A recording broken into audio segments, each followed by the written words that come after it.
Get your man the Flute to play song, the fuck.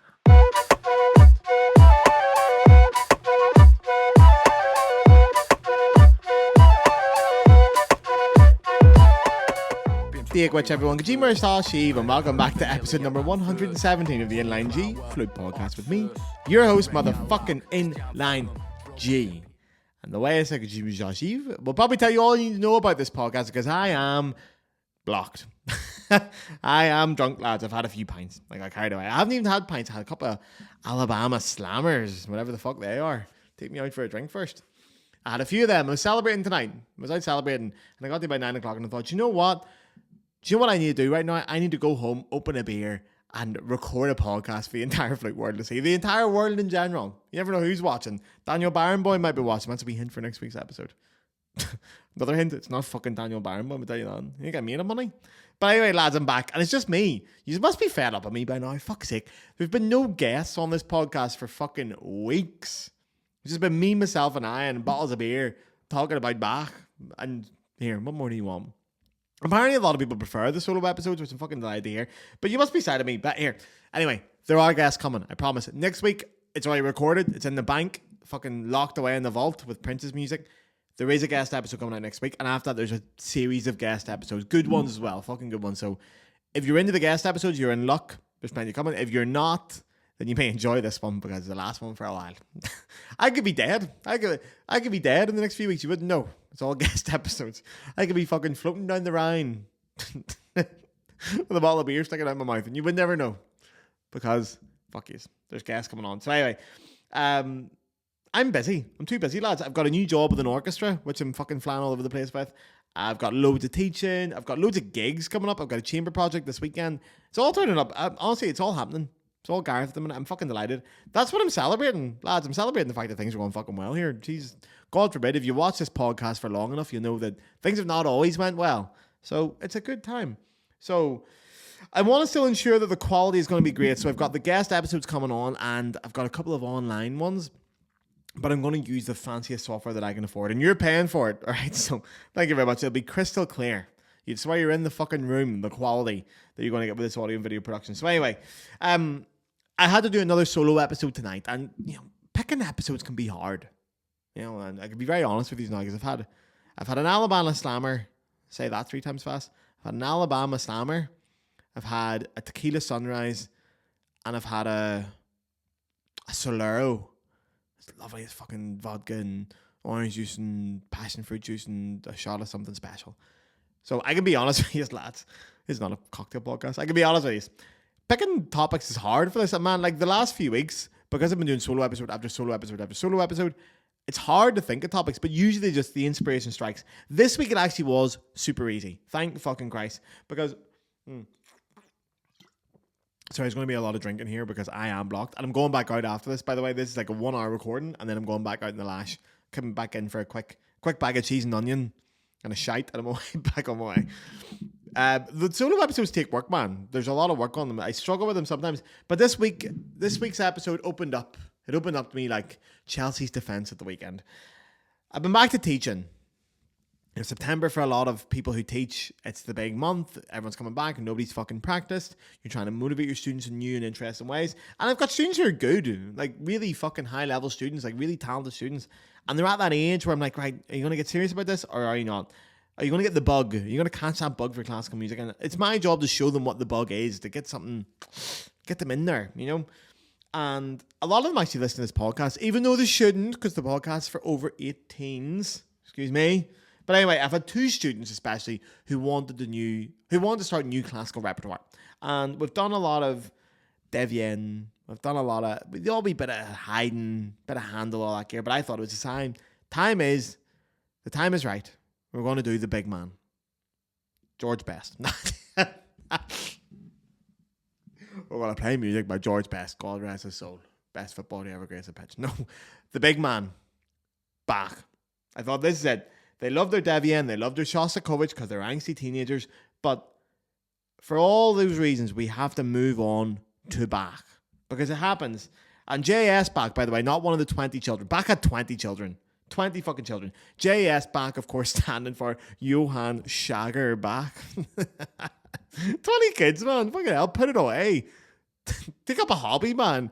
Put it away for 10 fucking minutes. Jesus Christ. Leave the woman alone. Let her come up for her. But bringing back to students, it's been tough. And especially, I've been bringing the first movement of the Partita to a lot of students and going, this is what you're going to play now. And they're going, I don't get it. I don't really understand it. I don't understand this music. And I get that. It's tough because they don't get it initially. And I didn't get it initially. I remember that feeling of discovering Bach for the first time, being like, oh, this is fucking shite. I want to do Shostakovich. I want to do Chopin. I want to be angsty and a teenager. And Bach doesn't feel right. It doesn't click straight away. And that's it. That's what spawned this episode. This whole episode came from that. It's a love letter to Bach, essentially. It's my search for trying to explain to my students why Bach is exactly what they need. No matter who you are, Bach is what you need. And I'm saying that as a man who needs a lot of things, but Bach is always it. I love the romantic composers. This is going to be no surprise to anybody. I fucking love the romantics. You know, I saw someone online the other day saying, you know, I love Bach because I just find Chopin and Tchaikovsky a bit much for me. That's why I prefer the Baroque era. And all I kept thinking the whole time is, you know this person is English. They're obviously fucking English. Chopin and Tchaikovsky are a bit much for me. Man, fuck up. Oh, I don't like it. That's definitely the kind of people who are like, you know what, just at the end of the evening, a cup of tea, 5 minutes of missionary sex in the BBC in bed before 10 is all I need. Chopin's just a bit much for me, man. Fuck up. Man, Chopin's class. I love it. The more romantic, the better. The more hardcore, the better. The more emotion, the better. But I still fucking love Bach. It's incredible music, man. Not just for the technical prize, okay, that is a thing, but for the raw emotion. It's hardcore, man. It's fucking straight in, no kissing. It's not like most Baroque music. Most Baroque music I do find can be a bit timid, be a bit shite, let's be honest. This is heavy fucking emotion. It's hardcore. But it's also perfect writing, and it's genius and magnificence and the peak of fucking human music, in my opinion. It's transcendent. It's perfect. It is a gift from the skies. My old déchiffrage teacher was like sight reading when I was in Paris. She was, whenever we sight read Bach, Mozart, or Beethoven, she's like, c'est un cadeau du ciel. Un cadeau du ciel. Like a gift from the skies. That's just perfect music. Those three are just perfect. And I've actually got a few quotes about Bach's music here for you. Jeez, I'm going to have another drink. Do you mind? Do you mind? Oh, Alabama slammers, by the way. I don't know what's in them, but they slammed me, man. They are fucking lovely. They are fucking lovely. Quotes about Bach. Can we just talk about Alabama slammers instead? Man, fuck Bach. Right. Quotes about Bach. These actually are class. So Pablo Casals. I'm sure you're all familiar with him. Where does Pablo come from? He's down near, what do you call that? Prades. The village between France and Spain. So it's like culturally a bit of both on the border. Pablo Casals, amazing cellist, basically made his career off Bach. If you've never read the book, Reinventing Bach, by the way, incredible. Goes very in depth on Pablo. Pablo Casals says, for the past 80 years, I've started each day in the same manner. I go to the piano and I play 2 preludes and fugues of Bach. It's a sort of benediction on the house. It fills me with awareness of the wonder of life. The music is never the same for me, ever. Each day it is something new, fantastic, and unbelievable. Glenn Gould, amazing man, loves elephants. Glenn Gould said, I really can't think of any other music which is so all-encompassing, which moves me so deeply and so consistently, and which, to use a rather imprecise word, is valuable beyond all of its skill and brilliance for something more meaningful for that. It's humanity. And I found this quote about Bach in an article called Bach Prepared for Time magazine. It says, Bach is more than music. It reveals to us who will listen and perceive the world to which the highest ideals of man aspire. It is a framework of order and related structures moving in its own musical process, but it is a fantasy, order, and whimsy as well. The freedom does not explode the order, and the order by no means restricts the freedom. The music is, in fact, a continual succession of intellectual miracle. Thank God someone else said that, because I was going to say that. Took the words out of my mouth, lads. Took the fucking words out of my mouth. I was going to go, fucking class.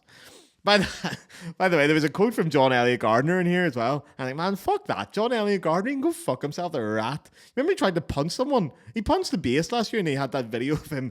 They had that fucking video of him sitting with his dog and a fucking tweed top at his wee English college going, I'm going through anger management class. I was like, mate, you're 84. If you punch me, I'll send you to the fucking shallow realm. It's fucking punching people at your age. Catch yourself on, you wank. But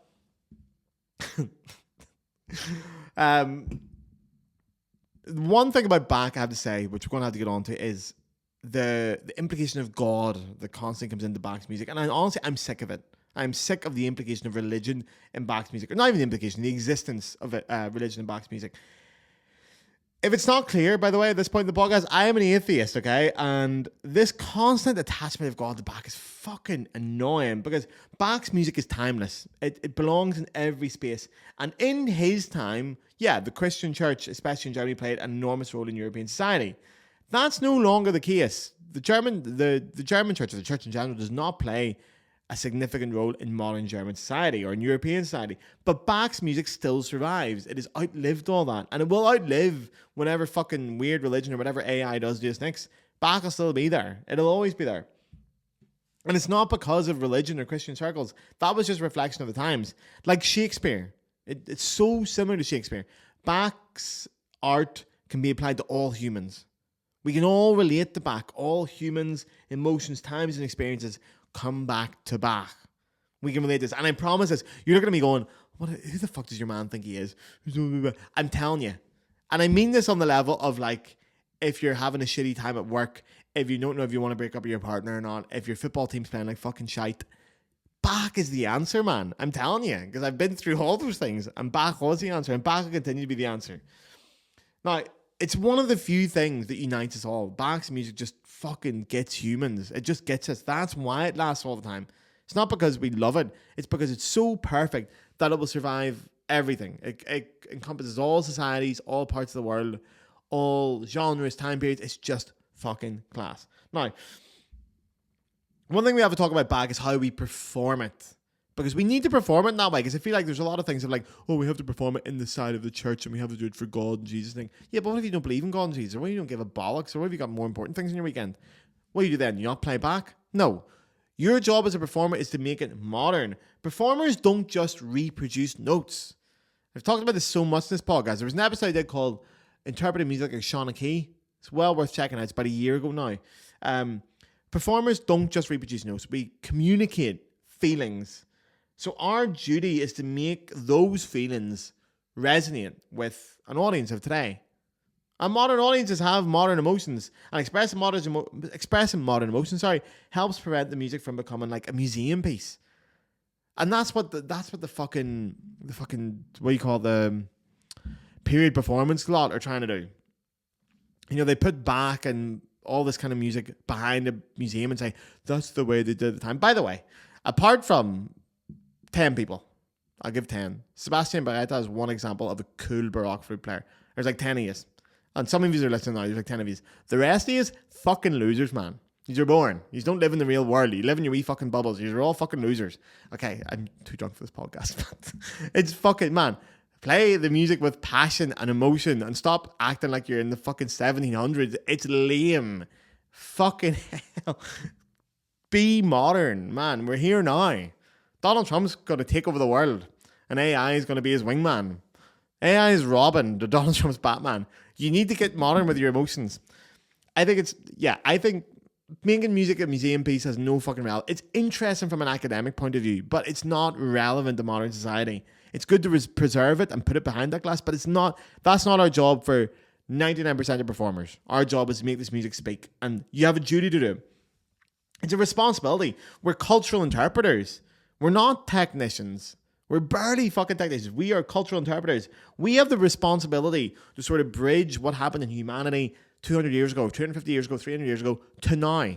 We can do that. It's so strong that when you pick up Bach's music and you look at the sheet music, you can interpret that. You can bring it 300 years later and bring it into the modern world. That's fucking class. Okay? And by connecting your performance to contemporary emotions, musicians, you allow these timeless works, which is a word I use a lot, but they speak to now. They are timeless, but they're coming now. They're expressing modern emotions, and they're helping modern listeners relate to classical music or relate to this music because they can feel that emotion. They come into a concert hall and they fucking had their fucking heart broke. Some wee girl has broke their heart by telling them, you don't ride me though. You don't ride me and buy me enough chips. And you go, but I do ride you and buy you chips. And you go, you don't ride me enough. and I'm fucking starving for chips. And you go, I love you. And they go, I don't love you anymore. I want more chips and riding. And you go, fuck, what am I going to do on my Friday night? And you walk into a concert hall and you go, man, Bach is fucking 300 years ago. But Bach's music can speak to you. Bach's music says, it's okay that she wanted more riding and more chips. And it's okay that you couldn't offer that to her. Everyone has their own perception of how much riding and how much chips is enough. It's okay. And I love that. That's Bach. That's what Bach does. I don't think that's what Bach intended, but fuck him, that's what he's getting. And honestly, modern audiences, like, man, we value honesty and vulnerability and humility. These are really important things in the arts, especially right now where the world's full of fucking bald-faced liars, lying fucking serpents out there in the internet, lying through their fucking teeth, lying through their teeth. They're rats, man. So vulnerability is important, and putting your lived experience and your honesty into music is a really personal thing, and it's what we're there for. This is what AI can't do. AI cannot put in a lived experience because AI is a fucking robot, and it's a loser, and it's for fucking nerds. If you use AI, just pull the plug out and go fuck yourself. Have a think. Whatever happened to thinking? Man, if you don't know the answer to something, think. Just sit down, give the good brain a rub. Okay. You have 2 balls, none of them are crystal. But like Bach and every composer, they express emotions that were relevant to their time. But emotions are emotions, man. They have cultural context, but they're still emotions. And musicians today, we should do the same thing. We express emotions that are relevant to our time. Bach is always relevant. Now, we're going to talk about this fucking flute piece because I've talked on long enough. 16 minutes. Jesus Christ, I want to have that done in 5. We're going to talk about the flute piece. We're going to talk about the Partita. Before we do that, I'm going to do the Patreon, but I'm going to cut it slightly. I'm going to make a really quick cut. I might not because I'm going to edit this after I've had a few pints, but I need to go and get the music for the Partita. I don't know where the fuck I've said it. I think it's on my stand over there. And then I'm going to do the Patreon.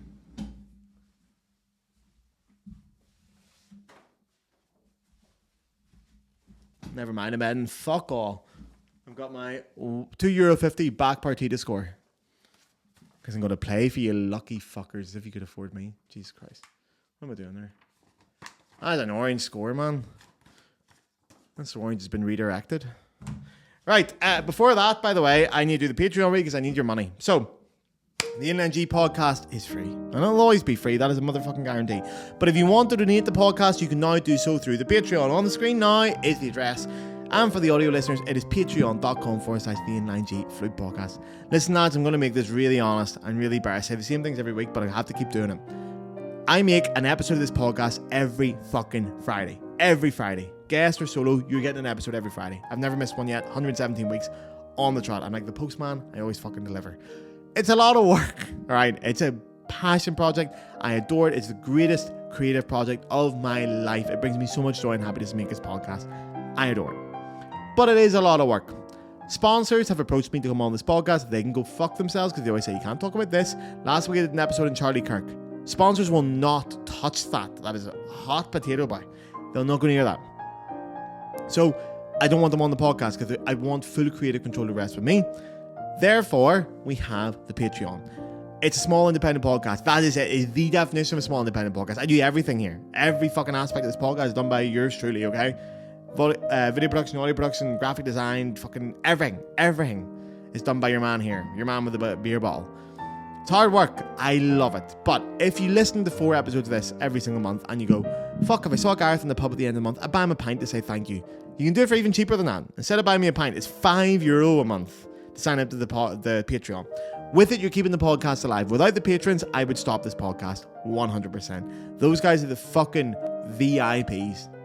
They are the fucking MVPs. Without them, there would be no podcast. I love them. I wake up every day and think, I'm going to keep making this podcast, which is people giving me their hard-earned fucking money. Fair play to you. And you're going to get the quality and the content that you deserve. I put 100% in this podcast. Even tonight, when I've had a few cocktails, a couple of Alabama stammers deep. So anyway, if you can afford to donate to the podcast, please do. It's €5 a month. Don't do it through the iPhone app because Apple take your money and they're fucking serpents. Do it through a browser. You can unsubscribe. You can literally subscribe to it and hit unsubscribe straight away if you just want to pay for 1 month. Okay? With it, you're keeping the podcast alive. If you can't afford it, which is totally understandable, because I don't pay for any. I pay for one podcast at the minute, not mine. It's hard. Times are hard. Musicians, most of us are musicians or artists. We're not making a lot of money in it. It's grand. Someone else who can afford to pay for it is paying so you can listen for free. It's a system based on kindness and soundness. Thank you very much. I love you. Fuck it. I'm gonna hurry up here. Right. So, a little bit of background on the Bach Partita, okay? You all know the Bach Partita is Bach's only work for solo flute. Johann Sebastian Bach's. One of his many bastard children. I'm joking. One of his many children, C.P.E. Bach, wrote a beautiful sonata for solo flute, but the Bach Partita is here. It's the work for solo flute by Johann Sebastian Bach. It's probably the work for solo flute in general. Fucking stop. 4 movements in it, all dances. Now, the manuscript of this piece it still survives, the original manuscript, in one fucking copy by 2 scribes. So Bach would have said, here's what I want. You write that out nice and neat for me. Not that fucking neat, by the way. I've seen the scans of it. It's a fucking mess. Looks like your man wrote it with his left hand while he had a couple of whiskeys in him. Dog shit, but anyway, it exists, right? And it has various things that are not quite sure. We're not sure what the crack was. There's errors. There's ambiguous notes.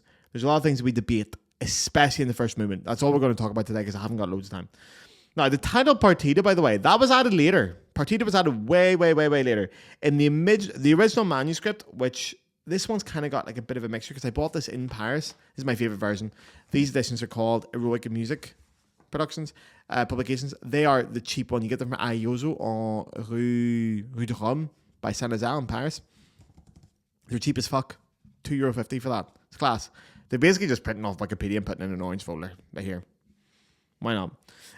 This one's kind of in the middle because the original title for the work is Solo pour une flûte traversière par Jean-Sébastien Bach. Do you know the French, by the way, translate Johann Sebastian Bach to Jean-Sébastien? Pricks.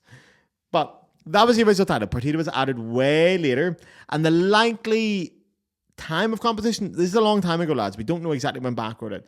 But we're thinking somewhere between 1718 and 1725, with the most common hypothesis being it was during Bach's curtain years, which is 1717 to 1723, I want to say. I should have wrote that down.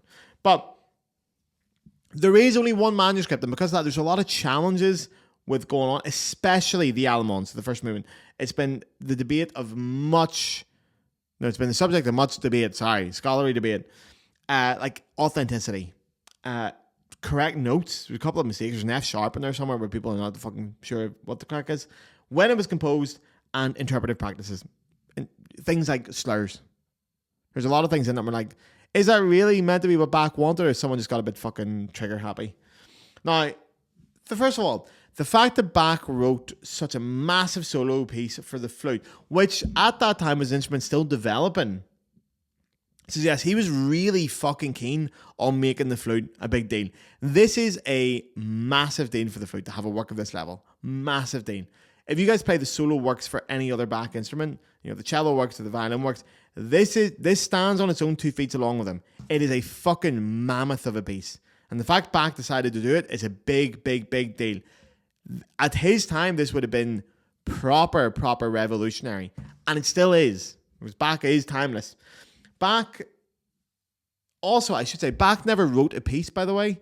So we're going to talk about the first movement of the Allemande. Bach never wrote a single piece that was just semiquavers, apart from this piece. This whole piece is semiquavers up until the last note. Every fucking note is semiquavers. And in Bach and in Western music in general, we have this mixture of rhythm, harmony, and melody. We're going to talk about this later, but that's the 3 sort of core building blocks of music. And rhythm goes out the fucking window. Bach pisses on it and fucks out the window. Fucks out the window like an old chubba chop.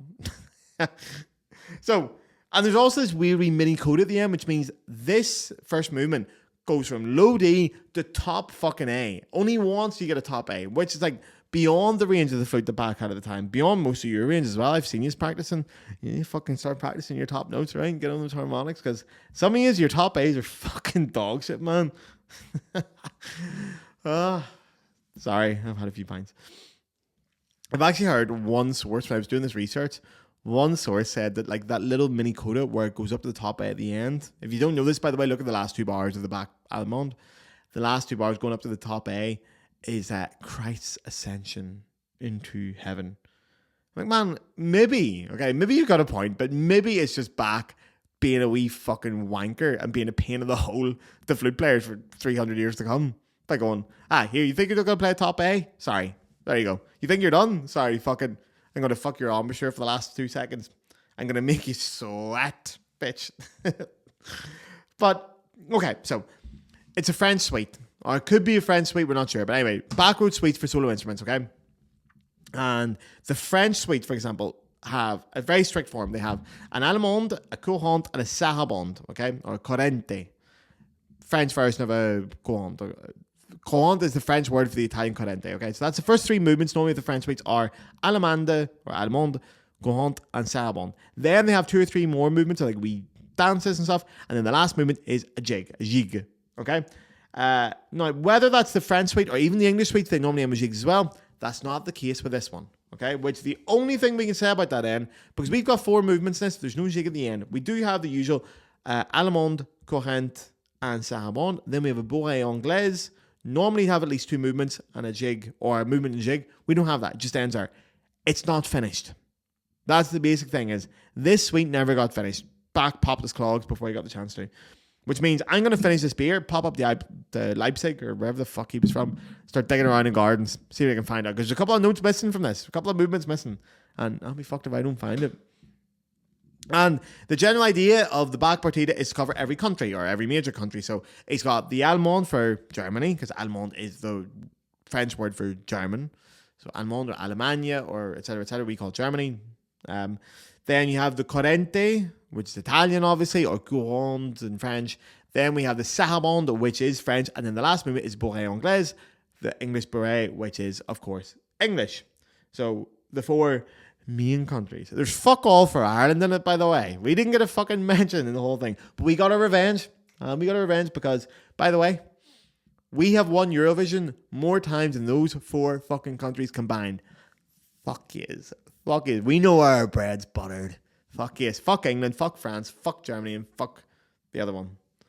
We've won Eurovision more times than he's all put together. Fuck it. Anyway, let's see what he wrote. I'm going to do a quick analysis, lads. It is going to be quick because we're 27 minutes in. I'm going to play. Let's fucking play. I'm going to play the flute here. Jesus Christ. I'm going to do an analysis of the first movement. So the first movement is so rich, and I wish people loved it more. I really wish people got it.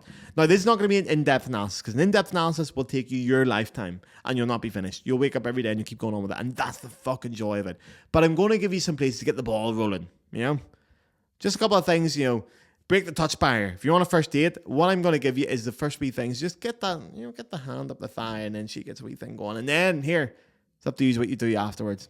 It's up to you who's wearing the mask after that. All right? I'm just getting you buying a couple of drinks for each other. Getting you to know each other. So, the first movement. It's a French dance, an Allemande, which means that it starts with an upbeat, which is very common, as we do here. Now, the upbeat is ambiguous because normally the upbeat is a semiquaver or a quaver. But this one is very explicitly written as a semiquaver with 6 semiquavers of rest. That's fucking weird. Normally when you're analysing music, especially the Baroque period, you would say that's a mistake or you call it illegal. It's against the rules. Now, we're talking about Bach here. Bach doesn't make mistakes. As Shagger Bach does not make mistakes. He didn't fuck this up. And it's not illegal. He did it deliberately. So now you have to ask yourself, what the fuck was he thinking? He might have had a few Alabama slammers. And that's what he's doing. I hope he did. But he might not have, so we can't take that chance. So there's a lot of ambiguity that goes on straight away, like right from the word go. Because of the way Bach does this, it's weird. It's fucking weird. So the question is, how are you going to play this opening? Okay? Because there's options. With the upbeat being so strange, option 1, for example, so first few notes, okay? Option 1, we're going to work out where we're going to place this E at the start. So I, you know, for non-flute players, I'm going to play the first few bars, the first bar straight, okay? And then we're going to work out where we're going to put the stress, as if you would in a sentence. You know, we do that with punctuation in sentences. I'm trying to think of an example, like, Rangers are fucking shite. Rangers are fucking shite. Rangers are fucking shite. Rangers are fucking shite. Rangers are fucking shite. Totally different meanings are. We do the same in music. Where are you going to put a little bit of stress? Because you can't write this all in with a score. That's taking the piss. You leave it to the interpreter. So, without any stress, we have...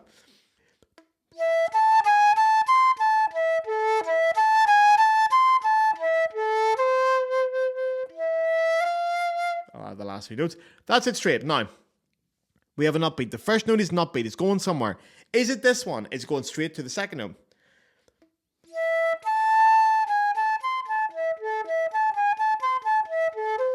So what I mean is, the second note gets the stress.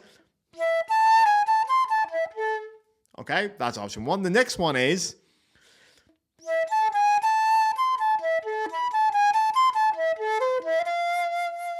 So the fourth note is where it's going. 3 upbeats, essentially.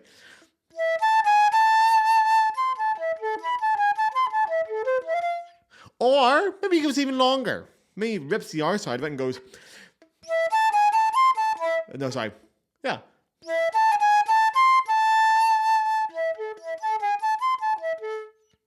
See what I mean? So...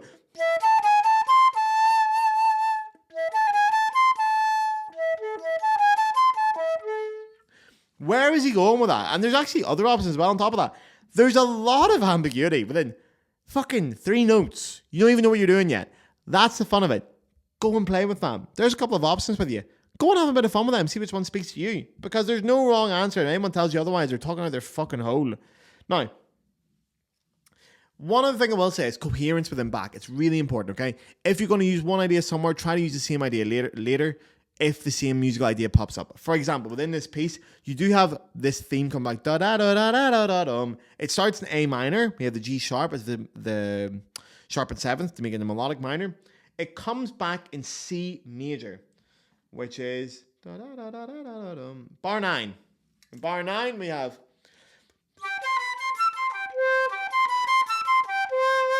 And then it changes with a couple of different chords.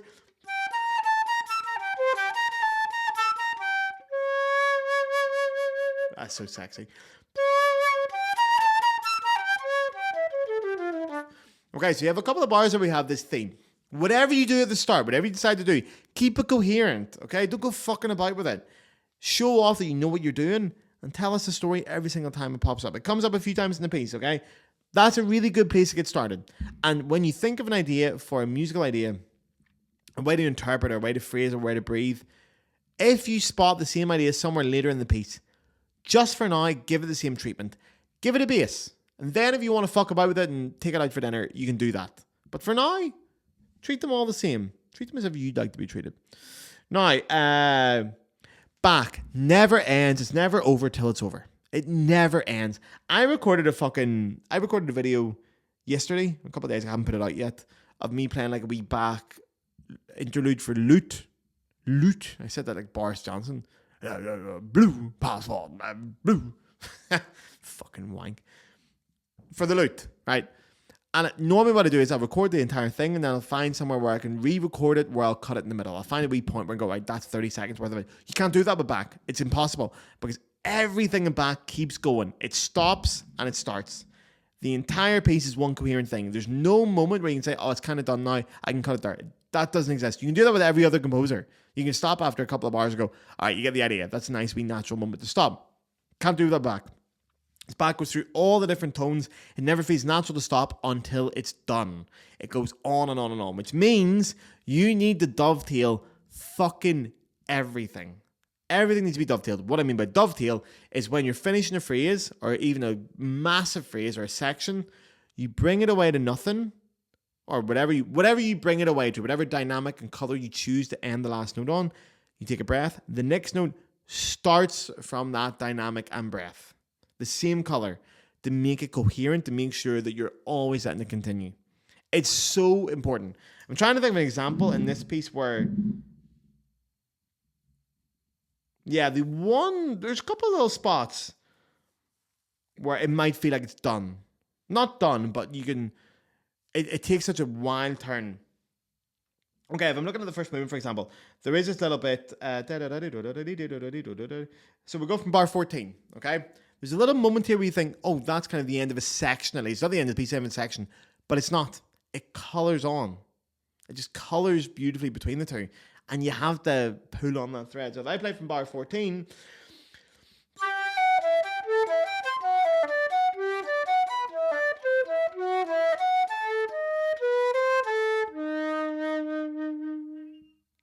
there. It sounds like it's done.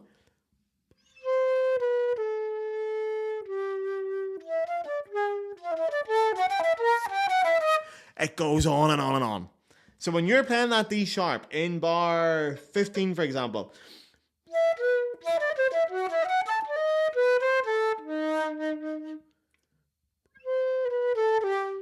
whatever you end the D sharp on, there's where I'm ending it. I want my C to be. I want it to fill in that gap. I don't want it at the end. Start and end where it is. It's so important in Bach because it goes on and on and on and on. Dovetailing, okay? Never let it have a hard stop. It's just not in the music. It's not musical and it's not part of the narrative. Again, it's like breathing in general in Bach. You breathe to punctuate the line and the story you want to tell. And that's what you're doing here. It keeps going on, so shape your notes in a way that emphasizes the story. Emphasizes the point that Bach's trying to make, that it never stops until the very fucking end. Even the very end. I'll play this for a second because I told you about this. There's a coda, which is very weird in Bach. There is a spot here where normally Bach would end. Normally Bach would end on this note because we're back in A minor. We've got the A. It's done. So normally Bach would end somewhere.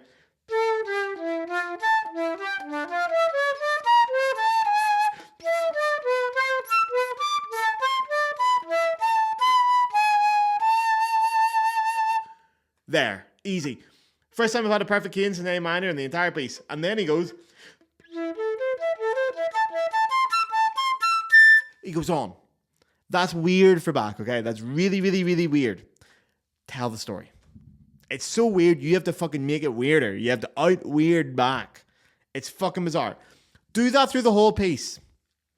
Always look at how you're ending and where you're restarting from. That's a really good starting point to how to interpret Bach. Now, the next thing, you really should have studied the scores, okay? And studied the chords and know where it's going, but you can't do that. So just follow it on and do what you can. Make it coherent for you. Stop in certain sections wherever you think it is. Tell your own story with it. Find a place to stop and restart it. Make your own geography to it. Know your own way around it. There's no wrong answer, sort of, okay? But keep doing it. Now, next, voices. You have to find the voices in Bach. So important. So easy, okay? There's some really obvious examples of this. For example, bar 3. If I play it just straight, that's straight, okay? There's two different voices here. There's two different characters.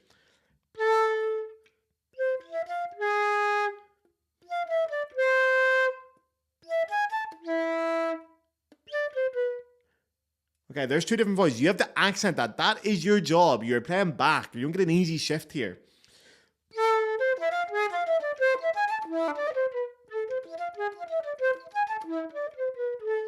And then you have the accent of the game with an echo. There's always multiple voices in Bach. Always. You have to work to find them. There's 1 in 4. There's 1 in 5. Da, ba, ba, ba, ba, ba, da. Not always the case. Not always the first note. You know, for example, where's that one? He's the one I'm talking about. Where is it? Move that beer.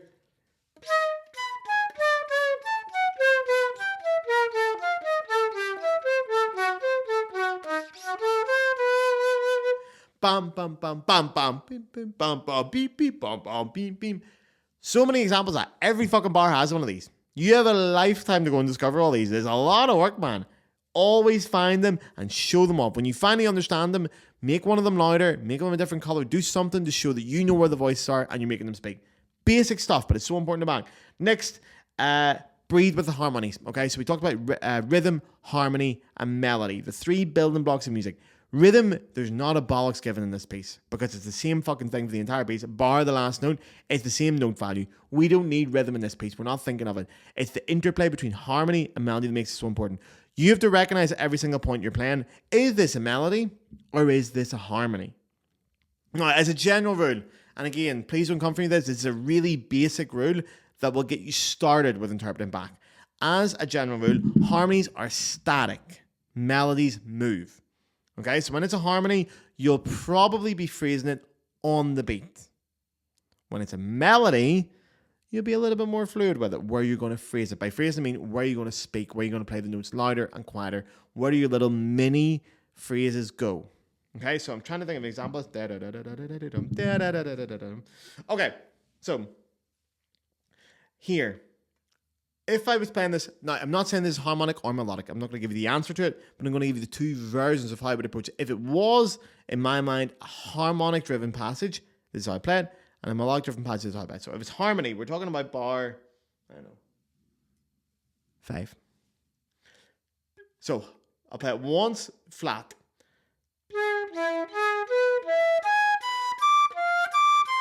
Shit, I won't. I'll do it again.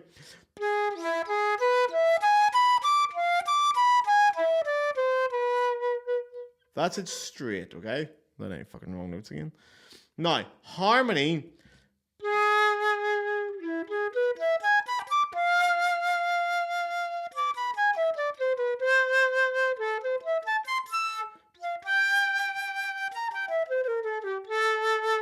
I'm basically putting on the notes. Bam, ba, ba, ba, ba, ba, ba, ba, bam, ba, ba, ba, ba, ba, ba, ba, bam. On the strong beats, I'm changing where the harmonies are changed. Maybe they change a little bit quicker. Not always every 2 beats, but that's a rough guide. If I was doing a melodic-driven purpose, which doesn't really work here, it is more harmony. I'm sorry, for me, for my idea, this is harmony. But if I was trying to do it melodically, I would do this.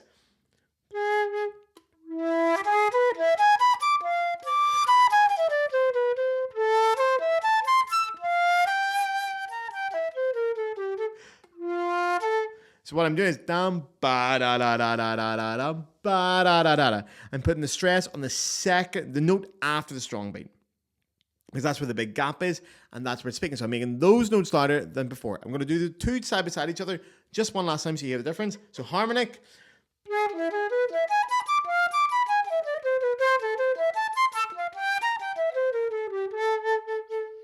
Melodic.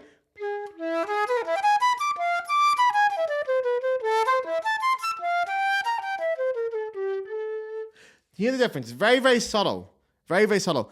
But here, as Gordon Ramsay said, perfection is a lot of little things done well. Either Gordon Ramsay or Marco Pierre White, one of those two. A lot of little things done well. That's the idea of deciding, is the harmonic driving it, where you want to go on the bar lines, on the chords, on the strong beats, or are you going to do it with the melody, where you're going to do the shape of it? Which one are you accenting more? It'll change throughout the piece. And I think it's good to have a geography of the piece saying, this one is harmony. There is ones that are very clear. There's a couple of drone notes, for example. 26. 25 even.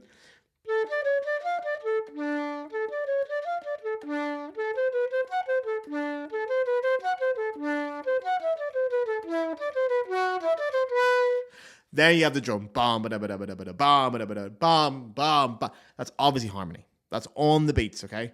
That one's quite clear, from my opinion. Find the two. It's a game, lads. It's so much fun, in my opinion, to sit all night and play with this and decide which one's this. Because there's no wrong answer. And when you do all this and you put your own little map together, your own little fucking guide to Middle Earth on how this piece goes, and I color it in. I put fucking green and yellow and blue up on pieces.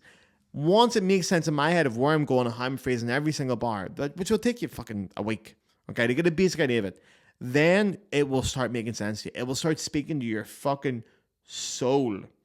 Now remember, when you're doing all this, breathe to punctuate that. Breathe to help that. So if you're going to make the stronger notes on the bar lines, harmonically driven, breathe before that. So when after your breath, you're putting the strong note. If you're doing it melodically, breathe before the note that's most important. As a general rule, again, you can fuck about with this, but it's a good base to get started. Good base to get the ball rolling.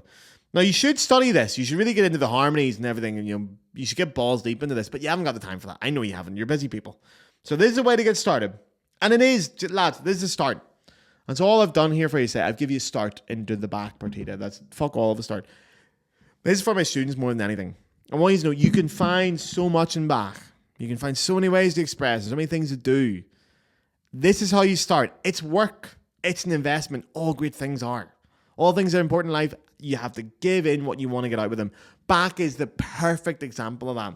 In a world where TikTok is fucking satisfying our needs straight away and Uber Eats is bringing us tasty cheeseburgers and we get everything we want with the touch of a button, instant gratification culture is too much. Bach is the antithesis to instant gratification.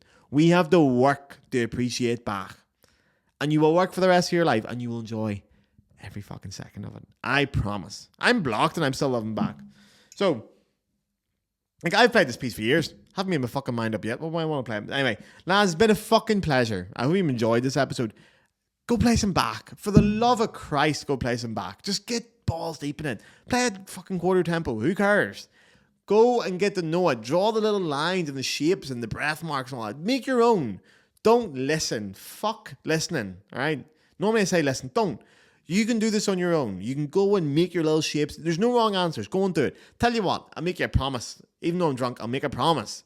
If you go and do your own fucking one, you do it for the whole first movement. Don't fucking come to me with 2 bars. If you do the whole first movement, write in the little breath marks and where it's harmonically driven, where it's rhythmically driven, or melodically driven, blah, blah, blah. You do all that I've told you to do. You can send it to me for free, and I swear to God, I will give you a free lesson. There you are. You can tell me that. You can hold me to that. If you do it, I will give you a free 30-minute lesson to discuss your choices with you. There you are. Fucking happy days. This is going to cost me a fortune. Free 30-minute lesson to discuss your own interpretation of Bach, if it's your own. If you've used fucking Spotify to cheat and put in Emmanuel Bahu's breathing, I will know, because you're not Emmanuel Bahu, and I'll fucking hear it, alright? Do your own one. Free 30-minute lesson. There you are, lads. Send me a message on Instagram or Facebook, whatever, when you've done it. Send me a picture of your score. You get a free lesson. Easy peasy. I'm so fucking nice to you. So, and also remember, I guarantee you, no matter what you want to express or what you want to feel as a person, as an artist, as a fucking human being on this big green world, even if Chelsea are getting beat, whatever you want to express, you can do it through Bach. I promise. I really promise that. There's no other composer I would say that about. Maybe Mozart, but even then, not really. Bach has everything. Whatever you're going through, Bach has a way to express it. Any piece of Bach will express it. That's how good it is. This piece, you will find a way to express that in this piece. It is the greatest gift you can give yourself. You're lucky. You're so fucking lucky if you're listening to this, you can play this piece or even give it a good go. You're lucky to be able to do that. That is a great gift. That is one of the great things as human beings we can experience, is to be able to play Bach. And one of Bach's fucking masterpieces. Which isn't that hard, let's be honest. So go and enjoy it, lads. Fill your fucking boots. Have a great night in. Pour yourself a pina colada and get stuck in the Bach. And then get stuck into each other afterwards if you want. I'm not judging. So anyway, I'm waiting for another pint. Alright, 2 of my mates are away to this fucking ckin concert. And I'll be ending up now. Fucking sad boy Irish music. But they got VIP tickets and they're going for pints afterwards. So I might meet your man and smack him. So I'm going to go to the pub and meet Ckin maybe. Who the fuck knows? You're going to go practice some Bach. And I'll see you all next week with some guests. I love yous. Big smooches. Mwah. Mwah. Mwah. Get your man the flute to play a song, the fuck.